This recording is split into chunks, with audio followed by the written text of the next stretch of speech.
Betsy DeVos has done away with protections for student loan borrowers. And these were protections that were created under the Obama administration. And they essentially specifically focused on debt collectors and protecting students from these collectors who might have misled these students or harassed these students in ways that were not beneficial to them or the government. Now, Betsy DeVos decided, I'm gonna do away with these protections, and she didn't really give a real explanation for why, and she also doesn't have any type of replacement to protect those students. But before we get into the details of that, I do wanna give you some more context into this issue. Now, right now, there is a pretty big lawsuit against an organization known as Navient. Navient was a the Consumer Financial Protection Bureau is going after them because of the way they were dealing with students who had student loan debt. The government believes that they were intentionally misleading students in such a way to maximize the organization's profits while basically burdening these students with even more debt. So let me give you the details about that. The Consumer Financial Protection Bureau and state attorneys general in Illinois and Washington filed lawsuits against Navient, the nation's largest servicer of student loans, accusing it of extensive mistakes and violations. So apparently they systematically deterred its customers from enrolling in income-based plans by instead steering them toward other options that were simpler for the company, and this is according to the lawsuits. Borrowers with multiple forbearances ended up owing an additional $4 billion in interest as a result of this, okay? So again, burdening these students with even more debt as a result of all of this interest. Also obscuring renewal deadlines for borrowers enrolled in income-based repayment plans. Every year they would have to reapply, and so they would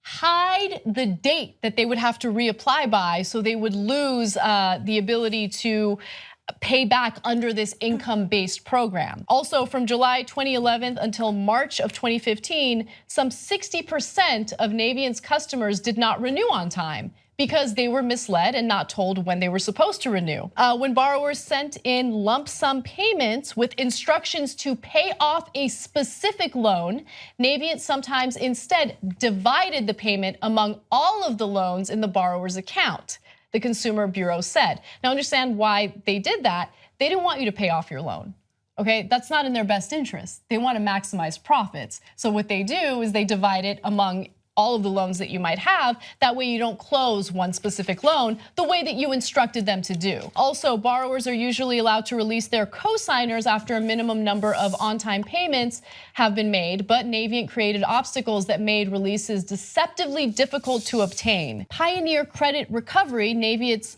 debt collection subsidiary, systematically misled borrowers about the positive effects that rehabilitation would have on their credit reports and overpromised on how much of the defaulted loans collection fees would be forgiven. So all of this stuff is going on. They're facing a lawsuit. The Obama administration was very much aware that debt collectors and those who service student loans were taking advantage of students. So he created certain regulations, certain guidelines to ensure that this type of behavior stops, right? And so just to quickly outline what that meant, he wanted them to spend less time on debt collection. He wanted to help students find better ways to manage their debt. And he also didn't want these organizations to mislead the borrowers. Well, Betsy DeVos comes in and she's like, no, doing away with all of that.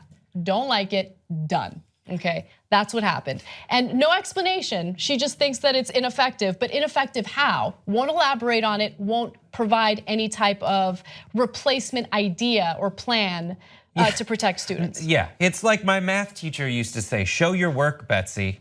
Like you have all these conclusions, but I need to see your justification for it. And the reason that I don't see her work is because it just makes so much sense which decision she's made. And in these, ideally in the student loan department, the investment is in the student. Unfortunately, it seems the decision has been the investment is in interest payments on the loan. Yes. Their investment is not being treated like an investment in our future, an investment in educating Americans, which is something that I hear on the campaign trail all the time. We need to invest money in education, and if not invest money in education, at least find some magic formula to fulfill the promise of like we need our people to get better jobs. We need there to be better jobs, and we need to be better trained. So we are fulfilling this in the wrong way. We're using the eventual goal of the job as a way to milk money out of people who are chasing this carrot they'll never be able to have the income to support getting. Navient had an interesting quote in retaliation to that lawsuit, which is, there is no expectation that the servicer will act in the interest of the consumer. And I think that says it all. It's saying we're not on your side, 100%. And I think that is exactly what Betsy DeVos has said in here. I value corporations over you, people. I do not care about your education. I care about running this like a company, which it isn't. And if it were, you wouldn't be the one who's profiting. Betsy DeVos is Sandra Bullock in The Blind Side. I've never seen that movie. It's just like this weird, oblivious, I'm doing the right thing, I don't know why. No. If you think about The Blind Side, not what you think about The Blind Side, but just like, I'm doing it well, she's Reese Witherspoon in The Big Little Lies. Just this misguided, I think that you are completely mischaracterizing her.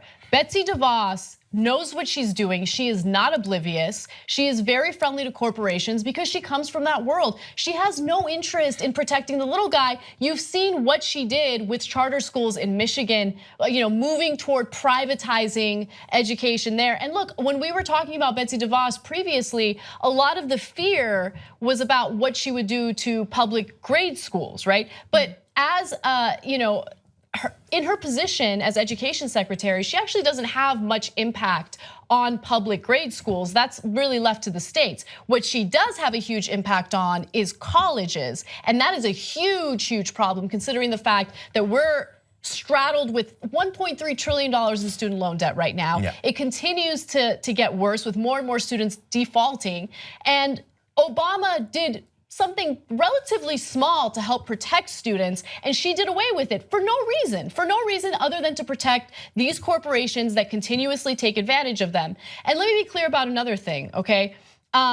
She is very, very friendly with for-profit colleges, and she will also ensure that the types of regulations that for-profit colleges had to abide by are no longer in existence. So this whole notion of gainful employment, doesn't care about that. Gainful employment ensures that, if a for-profit college is getting government money in the form of student loans, well, they have to prove that at least some portion of their students are able to graduate and become gainfully employed after they graduate, right?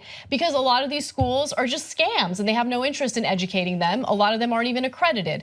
And whatever, she thinks that those regulations are crazy. She thinks that taxpayer money should go toward these scam schools. Right, well, the idea being that, their justification is the student should look around and choose that college that they think is going to provide the best education. What she doesn't understand is like, yeah, these are students. They're by definition stupid because we're teaching them stuff. Right. They don't. They're in school, and they're in school. I wouldn't say they're stupid. No, but like that's just a joke. They're the most vulnerable when it comes to these scam institutions. Right. So you ideally you would make it so that they have full information. But when all of these lawsuits you see bubbling up are that students are being misled, I hate Betsy, that should be your job. Instead of being focused on ensuring that a certain percentage of people graduate with jobs, instead the only numbers that they really want to service are the increasing the fact that 70% of students who graduate in 2016 will have loan debts, and the average debt being $37,172. One of the quotes she said in here had the phrase customer service in it, which is not how you should be looking at this at all. It's not a funnel to make some sort of profit. And like you said earlier, the point of education is to lift people up in order to lift up our society as a whole. When you're doing this, what is the goddamn point? Right, that's exactly right. One final part that I do want to make sure the audience knows about is this. Okay, let's go to graphic 19. This is according to Bloomberg. DeVos's move comes a week after one of the student loan industry's main lobbies asked for Congress's help in delaying or substantially changing the education department's loan servicing plans. Make no mistake, she knows exactly what she's doing. She is the epitome of a corrupt individual who is always on the side of the corporations and the wealthy. She is easily swayed by these lobbies, and this whole notion that someone like Donald Trump would drain the swamp. There is like swamp monster after swamp monster in that swamp, and it's all because of Trump. She is the epitome of that, and she has no interest in protecting students. She never has and never will. We're not the Young Turks, you're the Young Turks. You power this show. Together, we built something amazing. We've broken stories like the Donna Brazile story the mainstream media wouldn't break. We built the studio, we built this network. It's now #1, all thanks to you guys. Let's come build it even bigger and stronger. TYTnetwork.com/join.